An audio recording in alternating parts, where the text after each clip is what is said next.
Chapter 8. Stand Out. Someone has to. It is easy to follow along. It can feel strange to do or say something different, but without that unease, there is no freedom.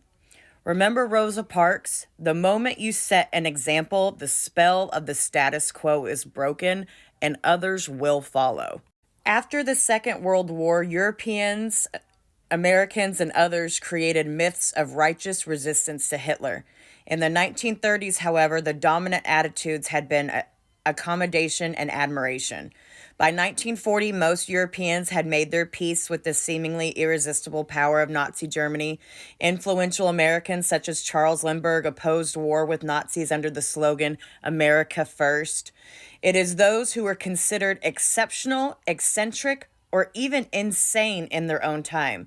Those who did not change when the world around them did, those are whom we remember and admire today.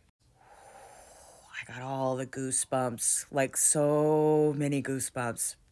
Someone's tapping me and trying to make me cry. Well before the Second World War, numerous European states had abandoned democracy for some form of right-wing authoritarianism. Italy became the first fascist state in 1922 and was a military ally of Germany. Hungary, Romania, and Bulgaria had been drawn towards Germany by the promise of trade and territory. In March 1938, none of the great powers offered any resistance as Germany annexed Austria. In September 1938, the great powers, France, Italy, and Great Britain, then led by Neville Chamberlain, actually cooperated with Nazi Germany in the partition of Czechoslovakia. In summer 1939, the Soviet Union allied with Nazi Germany and the Red Army joined the Wehrmacht, Wehrmacht, in the invasion of Poland. The Polish government chose to fight, activating agreements that brought Great Britain and France into the war. Germany, supplied with food and fuel by the Soviet Union, invaded and quickly occupied Norway, the Netherlands, Belgium, and even France. In the spring of 1940, the remainder of the British Expeditionary Force was evacuated from the continent at Dunkirk in late May and early June 1940. When Winston Churchill became Prime Minister in May 1940, Great Britain was alone. The British had won no meaningful battles and had no important allies. They had entered the war to support Poland, a cause that seemed lost. Nazi Germany and its Soviet ally dominated the continent. The Soviet Union had invaded Finland in November 1939, beginning with the bombing of Helsinki. Right after Churchill assumed office, the Soviet Union occupied and annexed the three Baltic states of Estonia, Latvia, and Lithuania. The United States had not entered the war. Adolf Hitler had no special animus towards Britain or its empire, and indeed imagined a division of the world into spheres of interest. He expected Churchill to come to terms after the fall of France.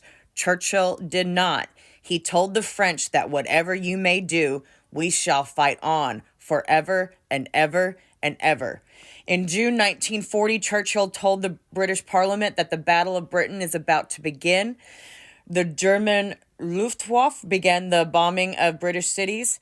Hitler expected that this would force Churchill to sign an armistice, but he was mistaken. Churchill later called the air campaign a time when it was equally good to live or die. He spoke of the buoyant and impenetrable temper of Britain, which I had the honor to express. In fact, he himself helped the British to define themselves as a proud people who would calmly resist evil. Other politicians would have found support in British public opinion to end the war. Churchill instead resisted, inspired, and won. The Royal Air Force, including 2 Polish squadrons and a number of other foreign pilots, held back of the Luftwaffe. Without control of the air, even Hitler could not imagine an amphibious invasion of Great Britain. Churchill did what others had not done. Rather than concede in advance, he forced Hitler to change his plans. The essential German strategy had been to remove any resistance in the West and then to invade. thus betraying the Soviet Union and colonize its western territories. In June 1941, with Britain still in the war, Germany attacked its Soviet ally. Now Berlin had to fight a two-front war, and Moscow and London were suddenly unexpected allies. In December 1941, Japan bombed the American naval base at Pearl Harbor in Hawaii, and then United States entered the war. Now, Moscow, Washington, and London formed a grand and irresistible coalition. Together, and with the help of many other allies, these three great powers won the Second World War. But had Churchill not kept Britain in the war in 1940, there would have been no such war to fight. Churchill said that history would be kind to him because he intended to write it himself. Yet in his vast histories and memoirs, he presented his own decisions as self-evident and credited the British people and British allies. Today, what Churchill did seems normal and right, but at the time, he had to stand out. He was alone. Of course, Great Britain was only in the war because the Polish leadership had chosen to fight in September 1939. Open Polish armed resistance was overcome that October. In 1940, the character of the German occupation was becoming clear in the Polish capital, Warsaw.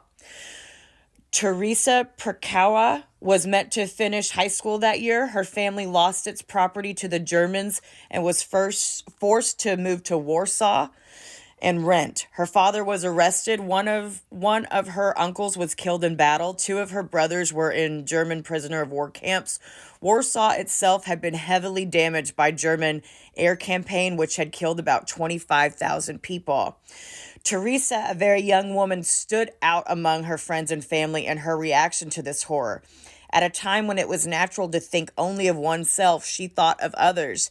In late 1940, the Germans began to establish ghettos in the part of Poland under their control. That October, the Jews of Warsaw and the surrounding region were required to move to a certain district of the city.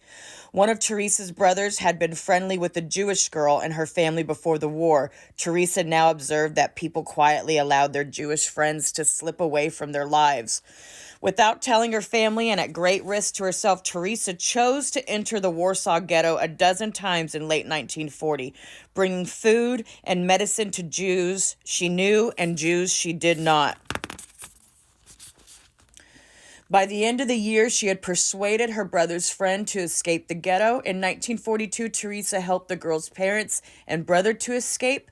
This summer in the Warsaw Ghetto, the Germans carried out what they called the Great Action, deporting some 265,040 Jews to the death factory at Treblinka to be murdered and killing another 10,380 Jews in the ghetto itself. Teresa saved a family from certain death. Teresa later became a historian of the Holocaust, writing about the Warsaw Ghetto and about others who helped to aid the Jews. But she preferred not to write about herself. When much later she was asked to speak about her own life, she called her actions normal. From our perspective, her actions seem exceptional. She stood out. Do not conform. Get loud. Keep talking. They are taking our language. We need to take it back. Stand out. Be loud and proud. Call things what they are.